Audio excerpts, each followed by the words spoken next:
மாநாடு வேற கூட்டணிலாம் கூட்டணி சிதைக்கிறதுக்கு தான் எல்லாரும் விரும்புகிறாங்க. நாங்கள் அந்த மாதிரிலாம் இல்லை.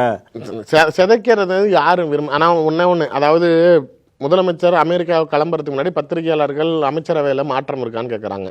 கேட்டதுக்கு முதலமைச்சர் துணை முதலமைச்சராக உதயநிதி ஆக போகிறாரு அப்படின்னு எல்லாரும் சொல்கிறாங்களேன்னு பத்திரிகையாளர் கேட்டதுக்கு வலுத்திருக்கலாம், ஆனால் இன்னும் பழுக்கலன்னு முடிச்சுட்டு போகிறாரு.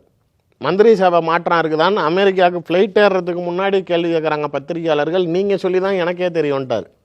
ஓ அப்படி மாற்றம் இருக்கா அப்படின்ட்டார். அப்போ இது இல்லைங்கிறது ஆயிடுச்சு. திரும்பி அமெரிக்காவிலேருந்து ரிட்டன் வராரு. ஏர்போர்ட்டில் பத்திரிகையாளர் சந்திப்பில் அமைச்சரவை மாற்றம் இருக்குன்னு சொல்கிறாங்களேன்னு கேட்டதுக்கு மாற்றம் ஒன்று தான் மாறாது அப்படிங்கிறார். அப்போனா என்ன அர்த்தம்? அப்போ மாற்ற போகிறேங்கிறத மறைமுகமாக சொன்னோன்னு தான் இவர் உடனே அந்த வீடியோவை இறக்குறாரு தன்னோட எக்ஸ் தளத்தில். இந்த மாதிரி ஆட்சியிலையும் அதிகாரத்திலையும் பங்கு வேணும். இன்னைக்கா சொல்கிறோம், அப்போலேருந்தே சொல்லிட்டு தான் இருக்கிறோம். அது ஏன் சார் திடீர்னு பேசுகிறீங்க, திடீர்னு மறந்து போயிடுறீங்க, வேணுங்கிறப்ப எடுக்கிறீங்க, திடீர்னு மடித்து வீட்டில் பாய் மாதிரி சுட்டி வச்சுக்கிறீங்க, ஏன்? அதுதான் பிரச்சனை.